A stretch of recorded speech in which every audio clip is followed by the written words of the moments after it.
স্বাগতম জনাইছো এই মুহূৰ্তত আন এটা গুৰুত্বপূৰ্ণ খবৰ লৈ আহিছো দেশবাসী এতিয়া সতৰ্ক হওক দেশবাসীক সাৱধান হ'বৰ বাবে সতৰ্ক হ'বৰ বাবে দেশৰ প্ৰধানমন্ত্ৰী নৰেন্দ্ৰ মোদীয়ে বিশেষ আহ্বান জনাইছে কি কৰিব নালাগে এতিয়া দেশবাসীয়ে পেট্ৰল ডিজেল কোনো কাৰণত অপব্যয় নকৰিব পেট্ৰল ডিজেলৰ পৰা আৰম্ভ কৰি অন্যান্য মূল্যৱান যি সোণ হীৰাৰ সামগ্ৰী আছে এনে আপুনি টকা ব্যয় কৰি আপুনি এই সমূহ সামগ্ৰী ক্ৰয় নকৰিব বিদেশ ভ্ৰমণ নকৰিব এনে ধৰণে বহু আহ্বান জনাইছে যে দেশৰ প্ৰধানমন্ত্ৰী গৰাকীয়ে কিয় কাৰণ দেশত এতিয়া নাটনি হ'ব পাৰে পেট্ৰল ডিজেল আৰু গেছৰ এলপিজিৰ পৰা আৰম্ভ কৰি ৰাসায়নিক যিসমূহ সামগ্ৰী আছে সকলোৰে নাটনিৰ সন্মুখীন হ'বলগীয়া হ'ব পাৰে দেশবাসী কাৰণ সমগ্ৰ বিশ্বত যেহেতু আমেৰিকা ইজৰাইল আৰু ইৰাণৰ মাজৰ যি যুদ্ধ সেই যুদ্ধৰ এতিয়াও অৱসান হোৱা নাই সৰ্বোচ্চ প্ৰণালীক লৈ এতিয়াও যেহেতু চলি আছে দুই দেশৰ মাজত তীব্ৰ বাক বিতণ্ডা আৰু এনে অৱস্থাত এতিয়া দেশবাসীলৈ এই আহ্বান জনাইছে প্ৰধানমন্ত্ৰী নৰেন্দ্ৰ মোদীয়ে কি জনাইছে আহ্বান প্ৰধানমন্ত্ৰী গৰাকীয়ে লৈছে এই মুহূৰ্তত টাইম এইট বিগ ব্ৰেকিং দেশত নাটনি হ'ব পাৰে পেট্ৰল ডিজেলৰ দেশবাসীক বিশেষভাৱে সতৰ্ক কৰি দিছে এতিয়া দেশৰ প্ৰধানমন্ত্ৰী নৰেন্দ্ৰ মোদীৰ তৰফৰ পৰা নাটনি হ'ব পাৰে গেছ আৰু ৰাসায়নিক সাৰৰ দেশবাসীক সতৰ্ক হ'বলৈ আহ্বান জনাইছে প্ৰধানমন্ত্ৰীৰ তৰফৰ পৰা সকলোকে বিশেষ আহ্বান এয়া প্ৰধানমন্ত্ৰী নৰেন্দ্ৰ মোদীৰ পৰাপক্ষত পেট্ৰল ডিজেলৰ ব্যৱহাৰ হ্ৰাস কৰক নিজৰ গাড়ীখন আছে বুলিয়ে কোনো কাৰণত আপুনি পেট্ৰল ডিজেলৰ অপব্যৱহাৰ নকৰিব কাৰ পুলিং কৰক ৰাজহুৱা পৰিবহনৰ সুবিধা লওক যি ৰাজহুৱা পৰিবহন সেৱা আছে ৰাজহুৱা পৰিবহন সেৱাৰে আপুনি সুবিধা লওক work from home video' conferencing এতিয়া আপুনি পুনৰ আৰম্ভ কৰক ব্যক্তিগত খণ্ডৰ যিসমূহ প্ৰতিষ্ঠান আছে এই প্ৰতিষ্ঠানসমূহৰ বাবে বিশেষ আহ্বান প্ৰধানমন্ত্ৰী নৰেন্দ্ৰ মোদীৰ বিদেশ ভ্ৰমণ নকৰিব বিদেশ ভ্ৰমণৰ পৰা বিৰত থাকক ধনৰ আপুনি অপব্যয় নকৰিব ধন সোণ যিকোনো মূল্যৱান সামগ্ৰীৰ আপুনি কোনো কাৰণত অপব্যয় নকৰিব সোণ হীৰা বা অন্যান্য যিসমূহ মূল্যৱান সম্পদ আছে এই সম্পদসমূহ ক্ৰয় কৰি আপুনি টকাৰ ব্যয় নকৰিব যিকোনো মুহূৰ্ততে দেশবাসী সংকটত পৰিব পাৰে গতিকে তাৰ বাবে আগতীয়াকৈ সতৰ্ক কৰি দিছে এতিয়া ভাৰতৰ জনসাধাৰণক দেশৰ প্ৰধানমন্ত্ৰী নৰেন্দ্ৰ মোদীয়ে উল্লেখ কৰিব লাগিব যে মধ্যপ্ৰাচ্যত এতিয়াও উত্তেজনা অব্যাহত আছে আমেৰিকা ইজৰাইল আৰু ইৰাণৰ মাজত যি যুদ্ধ চলিছিল সেই যুদ্ধৰ ধাৰাবাহিকতাৰ বাবে এক ভয়াৱহ পৰিস্থিতি বিৰাজ কৰিছে সমগ্ৰ মধ্যপ্ৰাচ্যত আৰু এই মধ্যপ্ৰাচ্যৰ যুদ্ধখনৰ প্ৰভাৱ সমগ্ৰ বিশ্বৰ প্ৰতিখন দেশতে পৰা পৰিলক্ষিত হৈছে যুদ্ধ বন্ধ কৰিবৰ বাবে বিশ্বৰ প্ৰতিটো প্ৰান্তৰ পৰা প্ৰতিখন দেশৰ পৰা আহ্বান জনোৱা হৈছে বিভিন্ন ধৰণৰ পদক্ষেপ গ্ৰহণ কৰা হৈছে মধ্যস্থতাকাৰীৰ জৰিয়তে এই অশান্তি অৰাজকতা দূৰ কৰিবৰ বাবে ইখনৰ পিছত সিখন আলোচনা বা বৈঠক অনুষ্ঠিত হৈছে তাৰ পিছতো কিন্তু যুদ্ধৰ অৱসান হোৱা নাই আৰু হৰমুজ প্ৰণালীক লৈ বিশেষভাৱে অধিক ভয়াৱহ পৰিস্থিতি দেখিবলৈ পোৱা গৈছে সমগ্ৰ বিশ্বত যেহেতু হৰমুজ প্ৰণালী হৈছে এনে এটা গুৰুত্বপূৰ্ণ সামুদ্ৰিক পথ যি পথেৰে ব্যৱসায়িক বাণিজ্যিক যিসমূহ জাহাজ আছে সেই জাহাজসমূহ অহা যোৱা কৰি থাকে বহিৰাষ্ট্ৰৰ পৰা যিসমূহ তেল এলপিজি বা যিসমূহ অতিকৈ মূল্যৱান সামগ্ৰী ভাৰতলৈ ৰপ্তানি হয় বা বিশ্বৰ অন্যান্য দেশসমূহলৈ ৰপ্তানি হয় এই সামগ্ৰীসমূহক লৈ যিহেতু আদান প্ৰদান এই পথেৰে চলি আছে হৰমুজ প্ৰণালীৰ দৰে এটা গুৰুত্বপূৰ্ণ পথেৰে চলি আছে কিন্তু এই গুৰুত্বপূৰ্ণ পথটোকে লৈ বিশ্বত এতিয়া হাহাকাৰ অৱস্থাৰ সৃষ্টি হৈছে আমেৰিকা আৰু ইৰাণৰ মাজত চলি থকা যুদ্ধৰ বাবে কাৰণ হৰমুজ প্ৰণালীক লৈ আজিও এটা নিৰ্দিষ্ট সিদ্ধান্ত নিৰ্ণায়ক এক সিদ্ধান্তত উপনীত হ'ব পৰা নাই যাৰ বাবে এই যুদ্ধ এতিয়া ভয়ংকৰ ৰূপ ধাৰণ কৰা পৰিলক্ষিত হৈছে তেনে অৱস্থাত আজিৰ দিনটোৰ পৰ্যন্ত মধ্যপ্ৰাচ্যৰ এই যুদ্ধক লৈ মধ্যপ্ৰাচ্যৰ হৰমুজ প্ৰণালীৰ দৰে এটা সামুদ্ৰিক পথক লৈ যি পৰিৱেশৰ সূচনা হৈছে সেই পৰিৱেশ এতিয়ালৈকে যিহেতু অৱসান ঘটা নাই তাৰ বাবে দেশৰ প্ৰধানমন্ত্ৰীৰ তৰফৰ পৰা বিশেষভাৱে আহ্বান জনোৱা হৈছে যে আগন্তুক সময়ত হয়তো দেশবাসী অধিক সংকটৰ সন্মুখীন হ'বলগীয়া হ'ব পাৰে এতিয়া বৰ্তমান সময়ত দেশৰ ক'লা বজাৰত চিলিণ্ডাৰৰ দাম ৩,০০০ টকা পৰ্যন্ত বৃদ্ধি পাইছে গতিকে এনে অৱস্থাত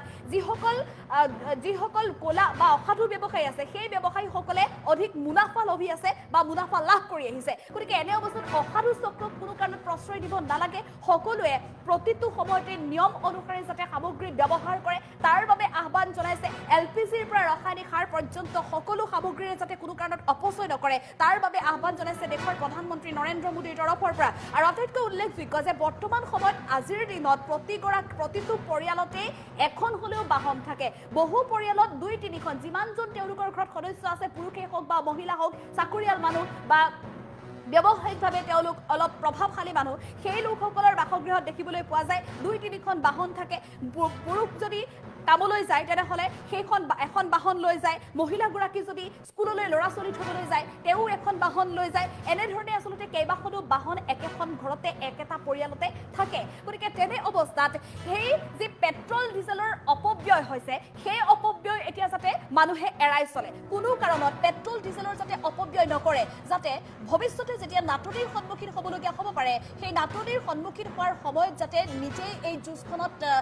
সমস্যাৰ সন্মুখীন হ'বলগীয়া নহয় বা এই যুদ্ধখন যাতে নিজেই জয় কৰিব পাৰে তাৰ বাবে সকলোকে আগতীয়াকৈ সতৰ্ক হৈ থকাৰ বাবে আহ্বান জনাইছে দেশৰ প্ৰধানমন্ত্ৰী নৰেন্দ্ৰ মোদীৰ তৰফৰ পৰা। পৰাপক্ষত কাৰ পুলিং কৰক, ৰাজহুৱা পৰিবহণৰ সুবিধা লওক, যি ৰাজহুৱাভাৱে মেজিক চলে, বাছ চলে, অন্যান্য পৰিবহণ সেৱা আছে, ৰেল সেৱা আছে, এনেধৰণৰ সেৱাবিলাক ল'বলৈ আহ্বান জনাইছে প্ৰধানমন্ত্ৰী নৰেন্দ্ৰ মোদীৰ তৰফৰ পৰা। আৰু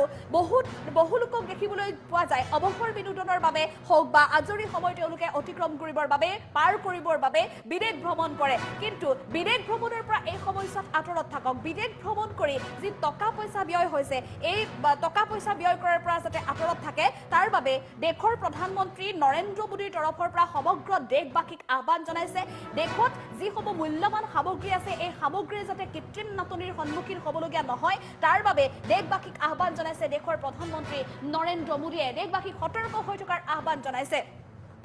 এনেধৰণে কেইবাটাও গুৰুত্বপূৰ্ণ মন্তব্য কৰিছে দেশৰ প্ৰধানমন্ত্ৰী নৰেন্দ্ৰ মোদীয়ে। আৰু এই মুহূৰ্তত প্ৰধানমন্ত্ৰীগৰাকীৰ সেই বিশেষ মন্তব্য আছে, আমি আগবঢ়াবলৈ চেষ্টা কৰিম। साथियों, हमें पेट्रोल डीजल का उपयोग कम करना होगा।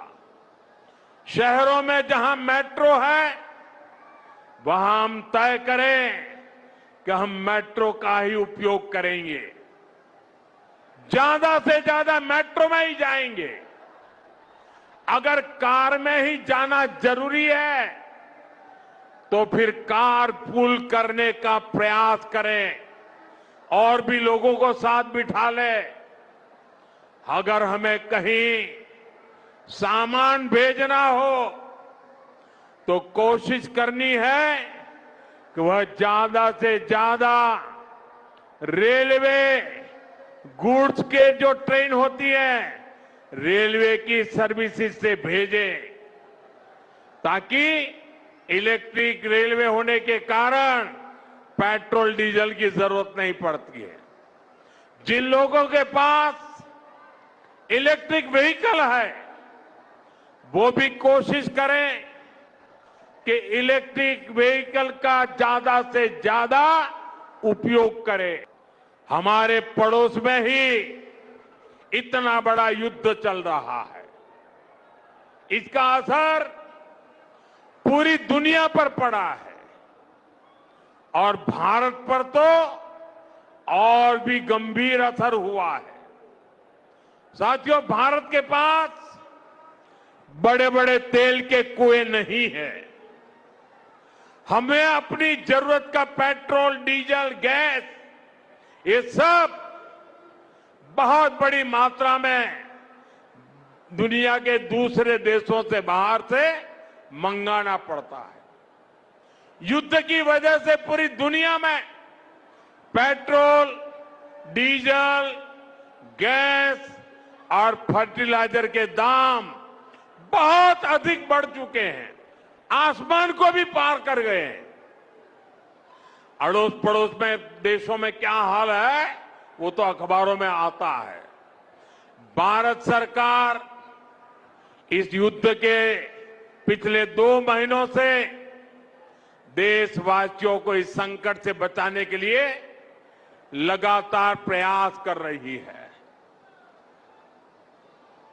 नागरिकों पर बोझ न पड़े इसके लिए सरकार सारा बोझ सरकार खुद अपने कंधे पर उठा रही है। लेकिन साथियों, जब सप्लाई चेन पर संकट लगातार बना रहे तो हम कितने भी उपाय कर लें मुश्किलें बढ़ती ही जाती है। इसलिए अब देश को सर्वोपरि रखते हुए, मां भारती को सर्वोपरि रखते हुए हमें एकजुट होकर के लड़ना होगा। हमें याद रखना है देश के लिए मरना ही सिर्फ देशभक्ति नहीं होती है, देश के लिए जीना और देश के प्रति अपने कर्तव्यों को निभाना वो भी देशभक्ति होती है। इसलिए वैश्विक संकट के इस समय में हमें कर्तव्यों को सर्वोपरि रखते हुए कुछ संकल्प लेने होंगे और उन संकल्पों को पूरे समर्पण भाव से पूरा करना होगा। जैसे एक बड़ा संकल्प है पेट्रोल डीजल का संयम से इस्तेमाल कर। আৰু ইয়াত দেশৰ প্ৰধানমন্ত্ৰী নৰেন্দ্ৰ মোদীয়ে সমগ্ৰ দেশবাসীক আহ্বান জনাইছে বিশ্ব এতিয়া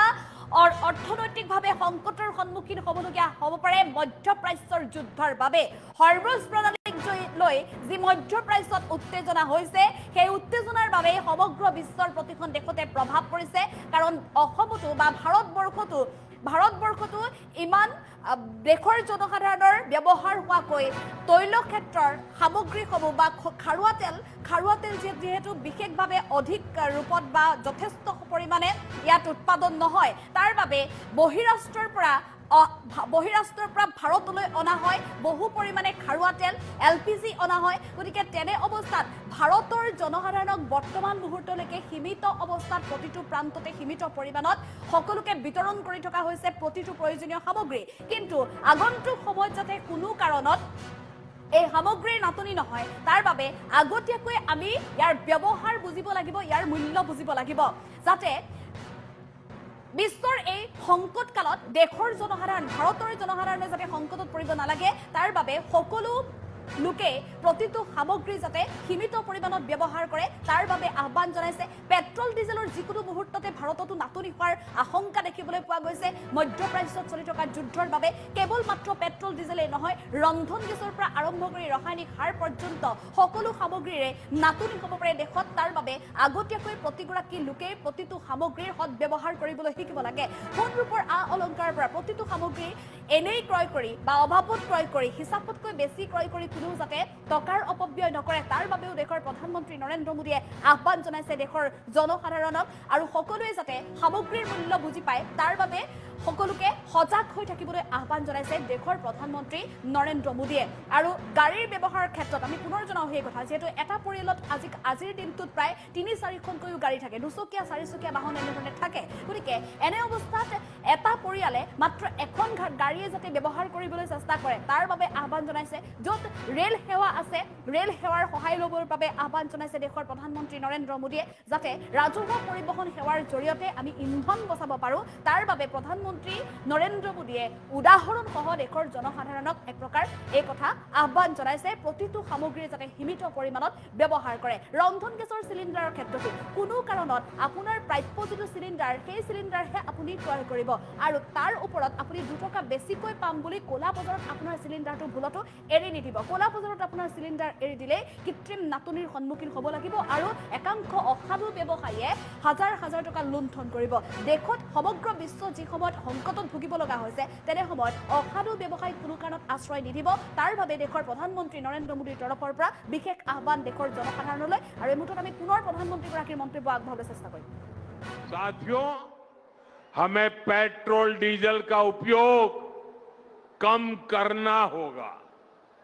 शहरों में जहां मेट्रो है वहां हम तय करें कि हम मेट्रो का ही उपयोग करेंगे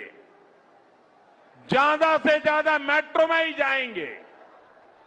अगर कार में ही जाना जरूरी है तो फिर कार पूल करने का प्रयास करें और भी लोगों को साथ बिठा ले अगर हमें कहीं सामान भेजना हो तो कोशिश करनी है कि वह ज्यादा से ज्यादा रेलवे गुड्स के जो ट्रेन होती है रेलवे की सर्विसेज से भेजे ताकि इलेक्ट्रिक रेलवे होने के कारण पेट्रोल डीजल की जरूरत नहीं पड़ती है जिन लोगों के पास इलेक्ट्रिक व्हीकल है वो भी कोशिश करें कि इलेक्ट्रिक व्हीकल का ज्यादा से ज्यादा उपयोग करें। हमारे पड़ोस में ही इतना बड़ा युद्ध चल रहा है, इसका असर पूरी दुनिया पर पड़ा है और भारत पर तो और भी गंभीर असर हुआ है। साथियों, भारत के पास बड़े बड़े तेल के कुएं नहीं है।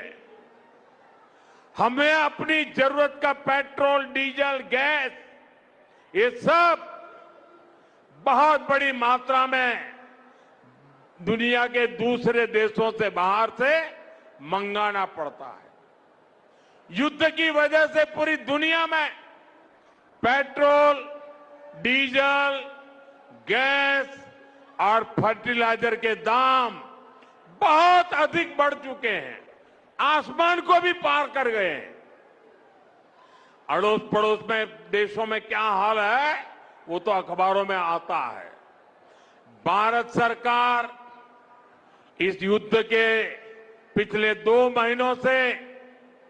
देशवासियों को इस संकट से बचाने के लिए लगातार प्रयास कर रही है। नागरिकों पर बोझ न पड़े, इसके लिए सरकार सारा बोझ सरकार खुद अपने कंधे पर उठा रही है। लेकिन साथियों, जब सप्लाई चेन पर संकट लगातार बना रहे तो हम कितने भी उपाय कर लें, मुश्किलें बढ़ती ही जाती है। इसलिए अब देश को सर्वोपरि रखते हुए, मां भारती को सर्वोपरि रखते हुए हमें एकजुट होकर के लड़ना होगा। हमें याद रखना है, देश के लिए मरना ही सिर्फ देशभक्ति नहीं होती है। देश के लिए जीना और देश के प्रति अपने कर्तव्यों को निभाना, वो भी देशभक्ति होती है। इसलिए वैश्विक संकट के इस समय में हमें कर्तव्यों को सर्वोपरि रखते हुए कुछ संकल्प लेने होंगे और उन संकल्पों को पूरे समर्पण भाव से पूरा करना होगा। जैसे एक बड़ा संकल्प है पेट्रोल डीजल का